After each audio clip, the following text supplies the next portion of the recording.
Grace and peace to you from God our Father and the Lord Jesus Christ.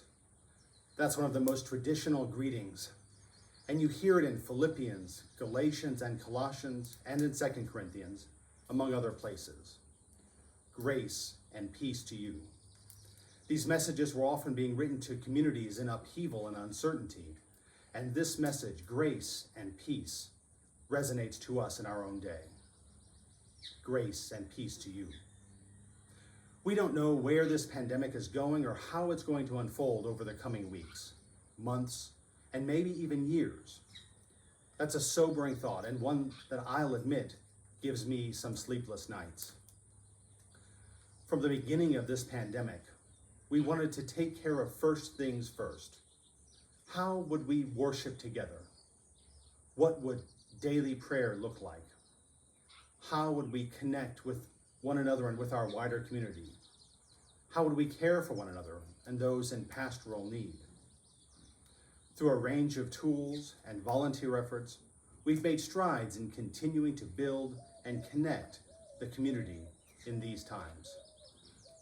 And we've tried hard to ensure that physical distance from one another does not mean isolation from one another, isolation from the church, and especially isolation from God. One example of this work, this seeking to defy isolation and to remain connected, is the regular grocery deliveries that we do as part of our daily service to one another and to the wider community. That kind of visible and tangible commitment to caring for one another is something we've facilitated and grown via our online electronic capabilities.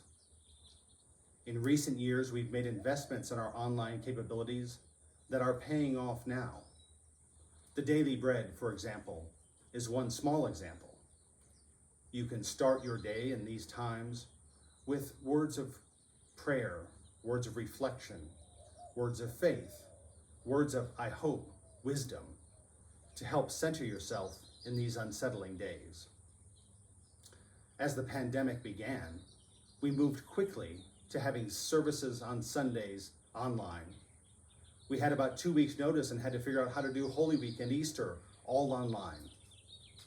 And now we offer services twice a day, with morning prayer at 8:30 in the morning and a daily Eucharist at noon set on behalf of the whole community.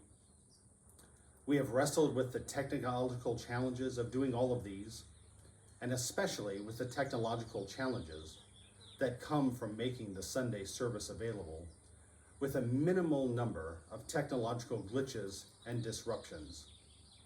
Now, I will say this, we don't always succeed, but each and every week we're making progress, and we're always trying. There is now an online Bible study every Tuesday morning. There are online formation classes every Thursday morning. We're offering online retreats regularly on Saturdays as well. It is possible now for those longing to connect with the church and with one another to read the Daily Bread at 5:45 a.m. with their cup of coffee, say morning prayer at 8:30 in the morning online with us, to have Bible study at 10 o'clock in the morning, and to be a part of the noonday Eucharist as well. And all of that is just on a Tuesday. Whether it is the thousands of people who watched our Easter Day service online, or the dozen or so people who might watch and be part of a noonday Eucharist on a Thursday afternoon, we want to ensure that in these times, one can find grace and hope and remain connected to this church community.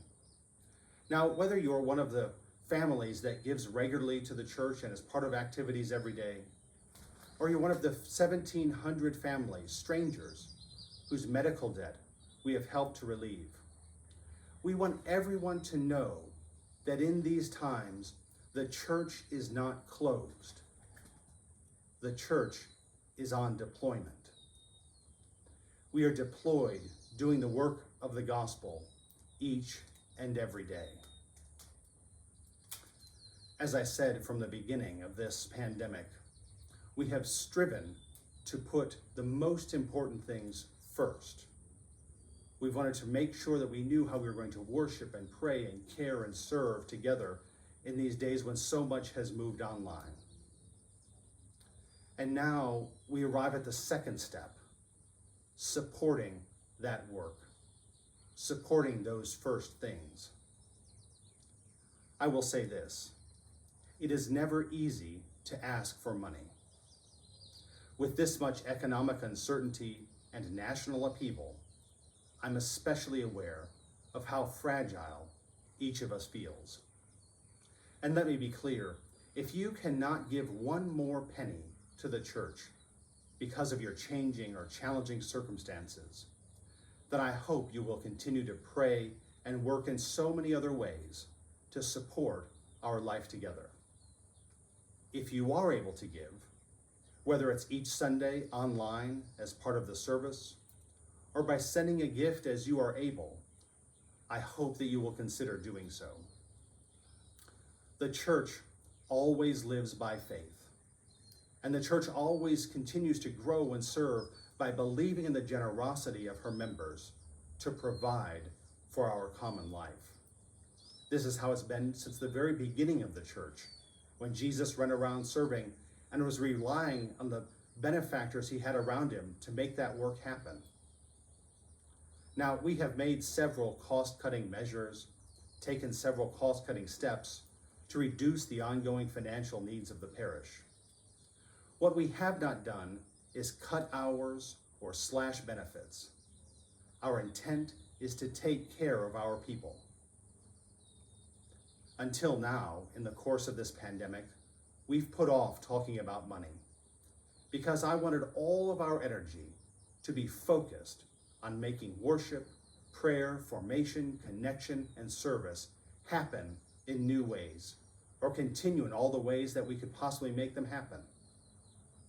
Now we have to do the additional work of ensuring that the resources are there for us to sustain this and to prepare for our future.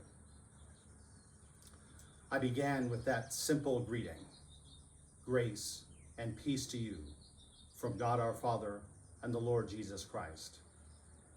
Grace and peace. This is what your generosity supports and makes possible. A sense of grace and peace shared in so many ways daily in the hearts and homes of the faithful and the doubting alike. In the hearts and homes of the lonely, the anxious, and maybe just the stir-crazy. In the hearts and homes of those whose debts have been relieved and those longing to make a difference. Thank you for your support of this community's work in these times. And grace and peace to you from God our Father and the Lord Jesus Christ.